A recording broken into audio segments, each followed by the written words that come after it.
সমস্যাটো বহুত হ'ব। প্ৰথম কথা হ'ল মাননীয় মুখ্যমন্ত্ৰী ডাঙৰীয়া আমি আহ্বান জনাইছোঁ, আপুনি যিটো ঐক্যপাত্ৰ যিটো NGO দিবলৈ ওলাইছে, ঐক্যপাত্ৰ নামৰ যিটো NGO দিবলৈ ওলাইছে, প্ৰথম কথা হ'ল আপুনি সেইটো বন্ধ কৰিব লাগিব, আপুনি সেইটো বাতিল কৰক।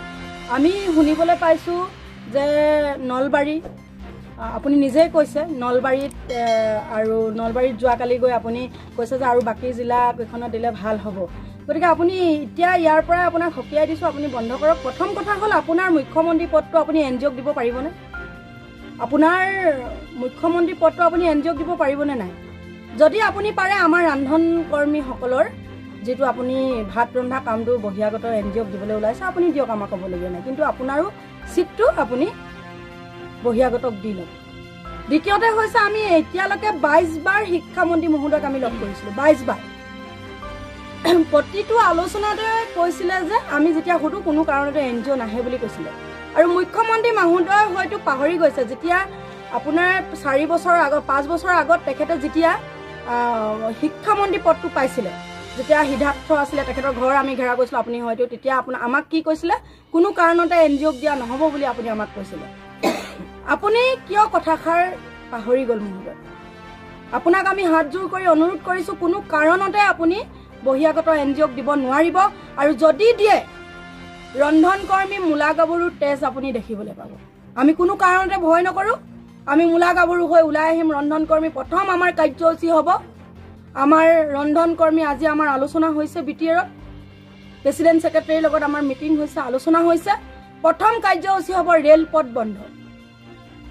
আমি 7 জুলাই তাৰিখে আমি ৰন্ধন কৰ্মীসকলে মিলি, যিহেতু নেকি আমাৰ এতিয়া স্কুল আছে, আমি 1 তাৰিখৰ পৰা কাৰ্যসূচী ল'ম আৰু কোন সময়ত বহি দিম আপোনালোকে গম নাপাব। প্ৰথম কাৰ্যসূচী আমি ৰেলপথ বন্ধ কৰিম কুকুৰাঝাৰ।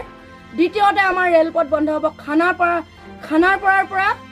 দ্বিতীয় কাৰ্যসূচী হ'ব আমাৰ খানাপাৰাৰ পৰা জনতা ভৱনলৈ 50,000 ৰন্ধন কৰ্মী আমি ওলাই আহিম।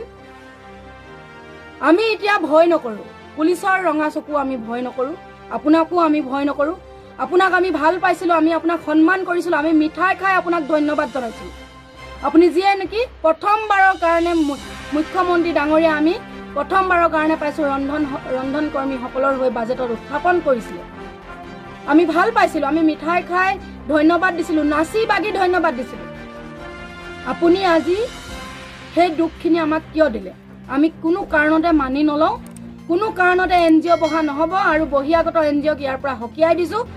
যিকোনো জিলাত যদি তেখেতলোকে যদি যিকোনো জিলাত যদি ঘৰ বনায়, NGO ঘৰ বনায়, আপোনালোকৰ ঘৰ আমি ভাঙি দিম।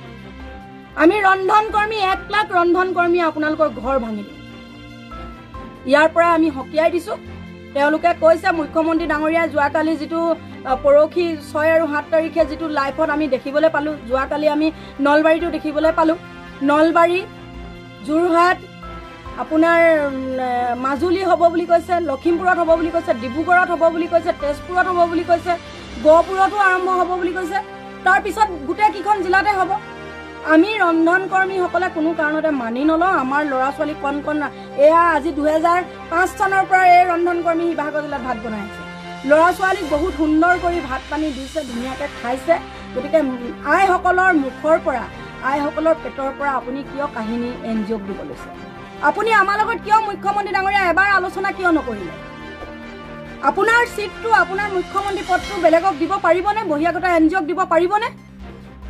গতিকে আপোনাক আমি হাতজোৰ কৰি কৈছোঁ, কোনো কাৰণতে আপুনি এই কামটো নকৰিব। আপুনি অতি সোনকালে বাতিল কৰক, নহ'লে ইয়াতকৈ জংগী আন্দোলন হ'ব। আগৰ যিবিলাক আন্দোলন আপোনালোকে দেখিছিলে, ইয়াতকৈ ভয়ানক আন্দোলন হ'ব। 1000ৰো অধিক ৰন্ধন কৰ্মীক কাপোৰ খুলি প্ৰতিবাদ কৰিব এইবাৰ।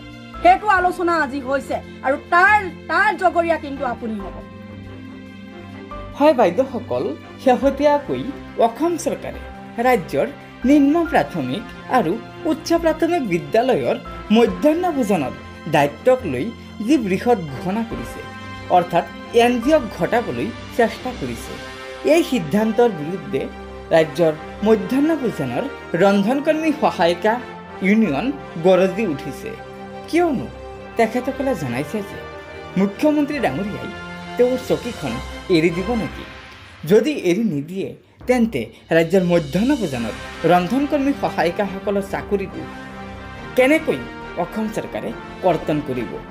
এই সিদ্ধান্তৰ তীব্ৰ বিৰোধিতা কৰিছে মধ্যাহ্ন ভোজন কৰ্মচাৰী ইউনিয়নে। গতিকে বাইদেউসকল, লগৰ বান্ধৱীসকলক এই ভিডিঅ'টো শ্বেয়াৰ কৰি আজিৰ এই গুৰুত্বপূৰ্ণ খবৰটো জনাই দিব আৰু নতুনকৈ অহা বাইদেউসকলে আমাৰ এই চেনেলটো ছাবস্ক্ৰাইব কৰি ল'ব। ধন্যবাদ।